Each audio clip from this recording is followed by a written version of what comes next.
Sayyidah Fatimah datang kepada Nabi Muhammad. Siapa Sayyidah Fatimah? Sayyidah Fatimah itu anak perempuannya Nabi dan anak Nabi yang paling bungsu, terakhir. Yang paling mirip dengan Nabi anaknya semuanya, yang laki yang perempuan nggak ada semirip Sayyidah Fatimah dengan Nabi Muhammad. Paling mirip, akhlak yang paling mirip, semuanya paling mirip. Tapi lihat bagaimana kehidupannya, sangat mengenaskan, sangat menyedihkan.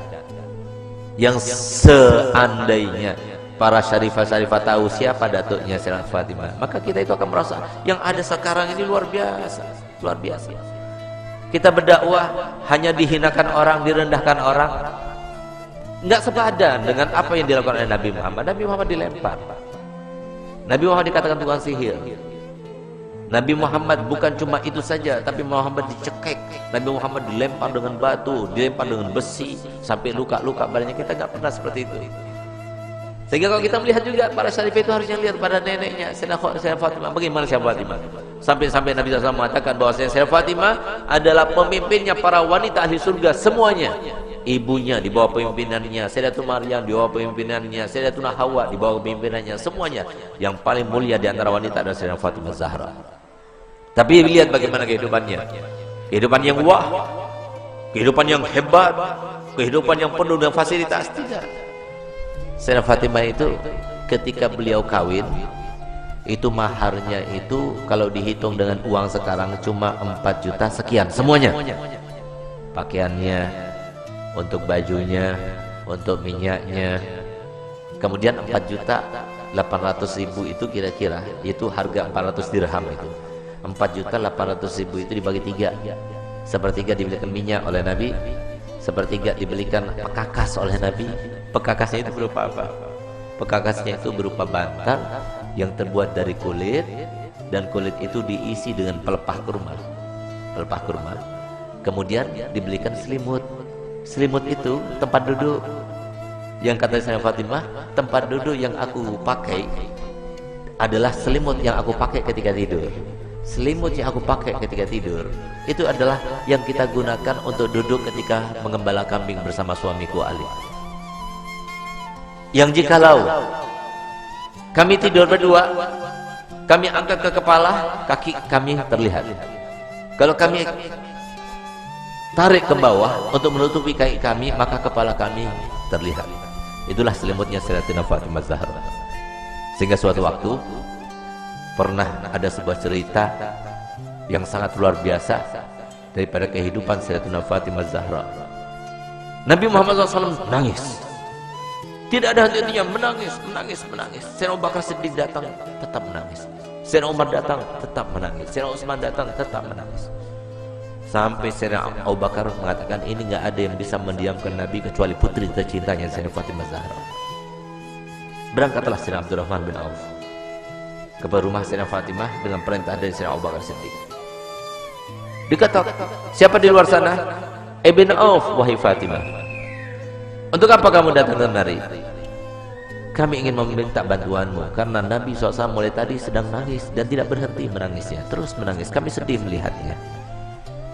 Baik, sebentar, aku memakai pakaian dahulu. Kenapa Nabi SAW menangis? Karena Nabi telah diturunkan ayat yang berbunyi, wa in minkum illa wariduha. Tidak ada seorang pun dari kalian kecuali pasti akan melewati di atas neraka itu. Itu yang bikin nangis Nabi. Tidak ada satu pun dari kita kecuali kita akan melintas di atas jahanam. Bagaimana tempat lintasan kita tergantung kepada amal kita. Tipis tebalnya tergantung kepada amal kita yang sekarang kita tidak memperdulikannya, tidak memikirkannya. Nanti semuanya akan terpampang di depan mata kita dan kita akan melewatinya. Semoga kita termasuk yang mendapatkan amal yang banyak, yang menyenangkan hati baginda Rasul Muhammad SAW. Berangkatlah Sayyidah Fatimah. Begitu berangkat Sayyidah Fatimah bertemu dengan Nabi. Sayyidah Fatimah ketika masuk ke masjid, mereka berteriak. Semua sahabat Nabi berteriak Allahu Akbar. Kenapa demikian? Kenapa mereka berteriak? Karena mereka jarang melihat Sayyidah Fatimah Zahra, seorang syarifah, cucunya Nabi, anaknya Nabi, yang pada suatu waktu Nabi SAW membuat sebuah teka-teki, di mana teka-tekinya itu berbunyi begini. Tahukah kalian siapakah sebaik-baik wanita? Tidak ada seorang sahabat pun yang menjawabnya.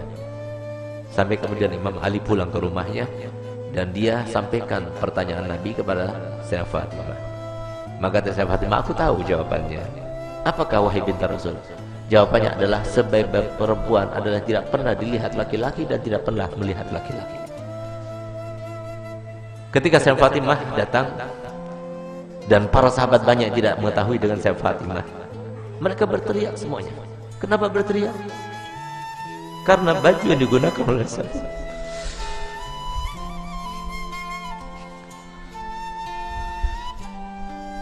baju yang dibuka,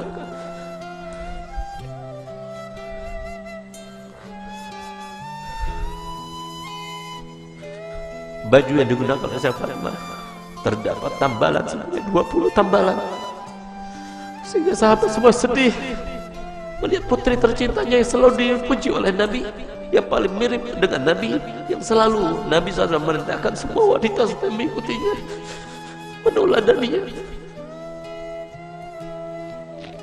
Ternyata pakaian seperti itu, sesederhana itu. Di saat itulah ketika sahabat Nabi merasa kasihan, merasa tidak tega, merasa iba melihat kehidupan Sayyidah Fatimah Zahra, maka Nabi SAW berkata kepada Sayyidina Umar bin Khattab, ya Umar, biarkan saja, demi Allah putriku Fatimah adalah pemimpin dari seluruh wanita yang masuk surga. Seandainya para syarifah sekarang tahu, lihat bagaimana pakaian Sayyidah Fatimah, lihat bagaimana perempuan yang dibanggakan oleh Nabi Muhammad SAW, yang harusnya kita sebagai umatnya menjadi tauladan baginya. Bukan seperti sekarang ini, kita terlalu membangga-banggakan pakaian, kita selalu menampakkan kemewahan, dan kita tidak mau membagi-bagi apa yang telah kita punya. Kita tidak pedulikan kepada manusia. Subhanallah, Sayyidah Fatimah datang suatu waktu di rumahnya. Sayyidah Fatimah adalah seorang yang paling sempurna, tangannya paling sempurna, hidungnya paling sempurna, matanya paling sempurna, karena dialah yang paling mirip dengan Nabi kita Muhammad SAW. Suatu waktu Nabi kita Muhammad datang, karena Nabi Muhammad setiap hari paling sedikit 2 kali masuk ke rumah Sayyidah Fatimah, saat pagi hari dan pada malam hari. Dan setiap kali Nabi Muhammad SAW akan melakukan suatu bepergian, pertama kali yang didatanginya setelah pulang dari bepergian ada rumah Sayyidah Fatimah. Dan terakhir kali rumah yang didatangi sebelum dia berangkat adalah rumah Sayyidah Fatimah Zahra. Semoga kita semua termasuk dibangkitkan bersama Sayyidah Fatimah Zahra. Di saat itulah Nabi SAW masuk ke rumah Sayyidah Fatimah. Sayyidah Fatimah punya anak kecil 2, Sayyidina Hasan dan Sayyidina Husain. Di saat beliau itu sedang menghaluskan gandum, maka kemudian Sayyidina Husain menangis, diambilnya. Ketika Sayyidina Husain menangis, diambil dengan tangan kirinya, dia dengan tangannya. Sayyidina Hasan menangis, diambilnya lagi. Sehingga pada saat itu Sayyidina Bilal melihat kejadian tersebut, sehingga saya Bilal merasa iba dan dia mengatakan, wahai binti Rasul, berikan salah satu pekerjaanmu. Kalau engkau mau, biarkan aku yang menggilingnya, dan kalau engkau mau, biarkan engkau yang menggiling dan berikan kepadaku putramu Hasan dan Husain, biarkan aku yang menggendongnya. Tidak tega beliau itu melihat bagaimana keadaannya Sayyidah Fatimah, sampai kemudian Nabi SAW melihat. Begitu Nabi SAW melihat, maka dipeluknya Sayyidah Fatimah, diciumnya. Setiap kali Nabi SAW bertemu dengan Sayyidah Fatimah, dipeluknya dan dicium di jidatnya sebagai tanda bahwa Nabi SAW ridho kepadanya. Bahkan tempat duduknya pun yang tidak diduduki oleh siapa juga, kalau Sayyidah Fatimah datang, maka tempat duduknya diberikan oleh Nabi SAW kepada Sayyidah Fatimah Zahra. Itulah qudwah bagi kita para wanita. Dialah tauladan yang paling utama bagi wanita, dan dialah yang diceritakan oleh Nabi SAW dalam hadisnya, bahwasanya pernah suatu waktu Sayyidah Fatimah itu dalam keadaan pernah melukai perasaannya suaminya tanpa sengaja. Dia berbicara dengan suatu ucapan, dia tidak sadar kalau ucapan itu membuat marah suaminya. Tidak faham, bukan sengaja, tidak, tapi tidak sadar tidak sengaja, tapi apa yang lakukannya? Dilihat suaminya itu warnanya merah mukanya, yang menandakan bahwasanya dirinya dalam marah. Di saat itulah timbul rasa takutnya kepada Allah, sehingga di saat itulah dia minta maaf kepada suaminya. Maafkan aku wahai suamiku. Tapi ternyata wajah Imam Ali tetap masih merah. Takut dia kepada Allah, sehingga rasa takutnya luar biasa itu sampai beliau itu menangis histeris dan dia mengatakan, wahai suamiku, sambil dia berjingak-jingak memutari suaminya Sayyidina Ali bin Abi Thalib. Suamiku, maafkan aku, sambil dia itu berkeliling seperti layaknya orang yang sedang tawaf. Di saat itulah kemudian Sayyidina Ali melihat kepada Sayyidina Fatimah yang melakukannya. Dia merasa geli dengan apa yang dilakukannya, maka dia meluknya dan mengatakan, wahai binti Rasul, aku sudah maafkanmu. Subhanallah, sore harinya dia bertemu dengan ayahandanya Nabi Muhammad SAW. Ketika bertemu dengan Nabi Muhammad, maka apa jar Nabi Muhammad? Gelia Fatimah, telah sampai kepadaku apa yang telah kamu lakukan tadi. Kalau seandainya engkau meninggal dunia sebelum engkau mendapatkan maaf dari suamimu, maka niscaya aku tidak akan melaksanakan sholat jenazah terhadapmu. Disinilah maka para ulama mengatakan bahwasanya istri yang tidak solihah, maka dia itu tidak akan mendapatkan syafaatnya Nabi Muhammad SAW.